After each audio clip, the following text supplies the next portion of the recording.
Hej igen, YouTube. I har været slemme. Fy, hvor har I været slemme. Ja, for jeg lavede jo den her video op, hvor jeg spurgte om spørgsmål, som jeg kunne svare på herinde på min YouTube, bare for ligesom, at der skulle ske et eller andet. Men har I spurgt om noget herinde? Ej, det tror jeg faktisk ikke, I har. Heldigvis, så er det anderledes på TikTok. Der har jeg nemlig fået masser af spørgsmål. Jeg har også svaret på dem på TikTok, men aldrig på YouTube. Så jeg tænkte, hvorfor ikke? Nu tager vi dem fra en ende af i vilkårlig rækkefølge, og jeg svarer derud af. Ja, det er det vi gør. Er I klar? Vi tager spørgsmål nummer 1. Hvorfor startede du på TikTok? Var der nogen, der spurgte? Ja, nu skal I bare høre. Det gjorde jeg, fordi at mine børn de sagde, at jeg var for gammel til at lave TikTok. Og jeg kan ikke have siddet på mig, jeg er for gammel. Så jeg begyndte at lave TikTok. Så gik der en uge, og så havde jeg overhalet dem med følgere. Og ja, så fandt jeg ud af, at det var faktisk meget sjovt at lave TikTok. Så fortsatte jeg bare. Ja. Næste spørgsmål, tak. Hvorfor er du altid sur? Jamen det er der seriøst nogen, der spørger mig om. Fordi at jeg laver nogle videoer, hvor jeg råber lidt højt og skælder en lille smule ud. Det man måske nogle gange glemmer, det er, at det er bare noget, vi leger. Jeg er ikke et surt menneske. Føler jeg da selv. Jeg føler mig faktisk som et glad menneske, positiv menneske. Men når jeg laver videoer, så spiller jeg jo en rolle, venner. Så er det jo bare for sjov. Det er bare noget, vi leger. Så nej, jeg er ikke sådan sur til hverdag. Godt, det var det. Næste. Hvordan er det at være en kendis?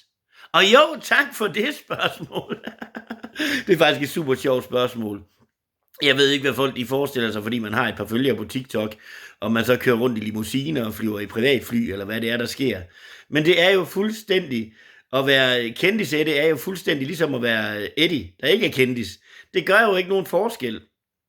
En gang imellem møder jeg måske en, der godt der gerne vil have taget et billede med mig, eller endda vil have en autograf. Og det skriver jeg jo gerne, hvis ikke det er under en check, fordi så det gør jeg bare ikke.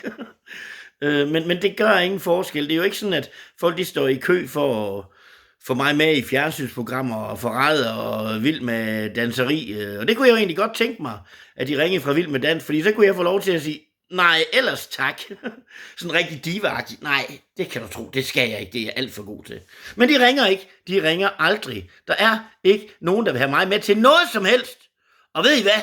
Jeg synes faktisk, det er skuffende. Nu har jeg lavet TikTok i flere måneder, og der er ikke et eneste tv-program, der har ringet til mig. Nej, de har ikke ringet fra Godmorgen og Godmiddag og Godaften Danmark og inviteret mig med. De vil ikke have mig med. De har ikke ringet fra forrædere, og det tror jeg ellers, jeg kunne være rigtig god til. Men nej, heller ikke dem har jeg hørt fra. Jeg har faktisk ikke hørt fra nogen som helst. Så nej, det gør ikke rigtig nogen forskel. Jeg får heller ikke en masse penge for at være på TikTok. Det er bare noget, jeg gør for sjov. Ja, det er jo så svaret på den. Og så kommer den næste. Hvad laver du i din fritid?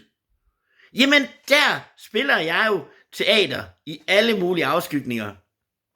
Lige for tiden har det været hos Dystopia Entertainment, som er sådan noget horror-teater. I kan bare prøve at søge på det her inde på YouTube. Så skal I se, så dukker der noget op, så kan I selv se, hvad det er for noget. Så behøver jeg ikke at forklare en hel masse om det. Men det er super sjovt, og det bruger jeg rigtig lang tid på. Men ellers så spiller jeg teater på alle de måder, jeg kan komme til. Og så synger jeg lidt, og jeg spiller lidt guitar, og jamen, der er ikke et vådt øje tørt med, hvor mange fede ting, jeg laver. En gang imellem laver jeg også kedelige ting. Nogle gange, så kan jeg godt finde på at rydde op. Ja, det er rigtigt. Jeg kan også godt finde på at gøre rent.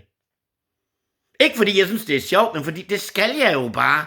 Det er jo sådan, verden er. Og så arbejder jeg også lidt en gang imellem. Det kan jeg ikke fortælle så meget om nu, fordi det er sådan, at jeg er lige fuld gang med at skifte arbejde, og jeg ved faktisk ikke så meget om, hvad mit nye arbejde det går ud på. Så det kommer der mere om senere, hvis det har interesse. Det kan også være, at I er skide ligeglade med, hvad ham der kendis Eddie, han render rundt og laver til hverdag. Og så er det også i orden. Alt er godt. Men sådan er det. Godt. Hvad siger børnene til, at du er blevet kendt? Og igen, jeg ved ikke, hvad folk de tror. Om de tror, at der bliver lavet kalenderbilleder, og jeg kommer på forsiden af alle mulige blade og sådan noget der. Det gør jeg altså ikke. Jeg laver bare en lille smule TikTok. Det er det. Børnene, jeg tror børnene, de har det mærkeligt med det. De synes, det er sjovt, og de synes, det er fedt, og så synes de, det er fuldstændig hamrende pinligt. Jeg lægger jo ikke så meget mærke til den hype, der nogle gange er omkring mine videoer. Men det gør mine børn, fordi at de går jo i skole og ting og sager, og der ser man åbenbart mine videoer flittigt, og det er jeg jo glad for, og det er jeg jo rørt over.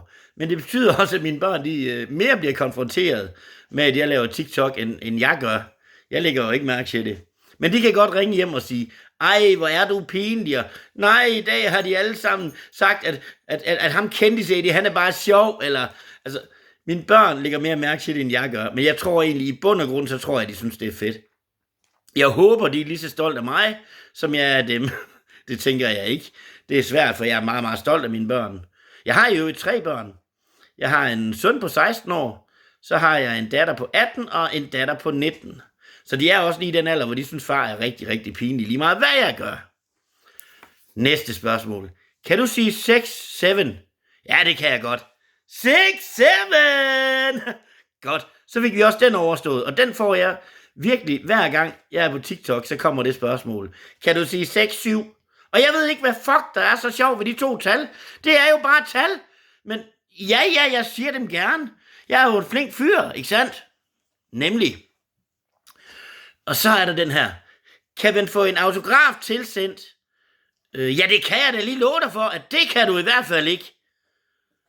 En autograf, søde venner, det er jo personligt. Det er sådan noget, hvis man møder hinanden ude på gaden, så siger man, goddag, goddag, og de siger, nej, du er dig, og jeg siger, ja, det er rigtigt, jeg er mig, og så siger de, må jeg få en autograf, og så siger jeg, ja, det må du gerne, og så skriver jeg en autograf, og måske endda giver sådan en lille selfie, hvor man lige kan få lov at tage sådan en lille billede. og det er fint, det vil jeg rigtig gerne. Men jeg vil ikke sende en autograf til folk med posten. Fordi en autograf, det betyder, at man har mødt hinanden. Jeg har jo ikke mødt folk, som sidder og skriver til mig, om jeg vil sende en autograf med posten. Og hvis jeg sender en autograf med posten, så kan posten jo lige så godt skrive sin autograf. Det er jo ikke noget værd, det er jo fuldstændig lige meget. Kan I ikke forstå det? Ja, men det var vist, hvad jeg havde valgt at vælge at lave i den her min YouTube-video nummer 2. Og husk nu, I er stadigvæk velkommen til at skrive åndssvage spørgsmål, gode spørgsmål, sjove spørgsmål, og så skal jeg nok forsøge at svare på dem. Og så er der jo noget med, nu er det her jo YouTube, det er jo noget med, at man skal abonnere og krydse og bolle og dele og slange og like, og jeg ved ikke, hvad det er, man gør herinde. Det får jeg helt sikkert lært. Men lige nu, der er YouTube meget, meget nyt for mig. Så jeg ved det ikke. Men kan I have en rigtig, rigtig dejlig dag, eller nat, eller aften, eller morgen, eller hvornår Søren I ser det her. Ja, det var bare det, jeg ville. Hej hej.